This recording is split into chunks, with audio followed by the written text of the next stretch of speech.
ఓవరాల్గా దీని ఇప్పుడు ఇన్స్టిట్యూషనల్ ఇన్వెస్టర్స్ ఉంటే మార్కెట్లో ఉంటే ఏంటంటే వాళ్ళు హై డిమాండ్ ఉన్న ఏరియాలో ఇల్లులను కొనేసి వాటిని ఇంకా ఓవర్ రేటెడ్ చేసి అమ్మేస్తున్నారు.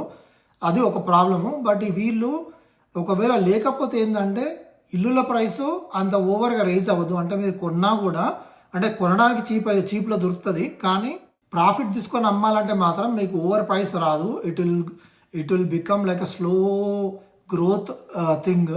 సో ఇల్లు ప్రైసులు చాలా స్లోగా రైజ్ అవుతాయి. ఎందుకంటే వాళ్ళు వచ్చి ఇన్స్టిట్యూషనల్ ఇన్వెస్టర్స్ వచ్చి ఎట్ ఏ టైం వందల ఇల్లులు కొంటే ఆబ్వియస్గా రేట్లు పెంచి అమ్ముతారు. కాబట్టి కరెంట్ మార్కెట్లో ఓవరాల్గా సేల్కి పెట్టిన ఇల్లుల ప్రైస్లు ఏ రేంజ్లో ఉంటాయో వాటిని బట్టి అదర్ హౌసెస్ని కూడా మార్కెట్లో లిస్ట్ చేయాల్సి వస్తుంది. అంటే దాని ప్రైస్ రేంజ్ని బట్టి ఒకవేళ ఇన్స్టిట్యూషనల్ ఇన్వెస్టర్స్ ఉండి హై రేట్కి అమ్ముతున్నారు అంటే మనం కూడా మన ఇల్లు సేల్ చేయాలంటే మనము హై రేట్ పెట్టేసి సెల్ చేయడానికి ఉంటుంది. ఎందుకంటే హై రేట్ అంటే కరెంట్ మార్కెట్లో ఉన్న సరౌండెడ్ బై 5 miles ఆ 10 milesలో మోస్ట్ రీసెంట్ టైంలో same square footage same features ఉన్న ఇల్లు ఎంత సేల్ పెట్టిర్రు అనేది చూసి దాని రేట్నే పెట్టాల్సి వస్తుంది.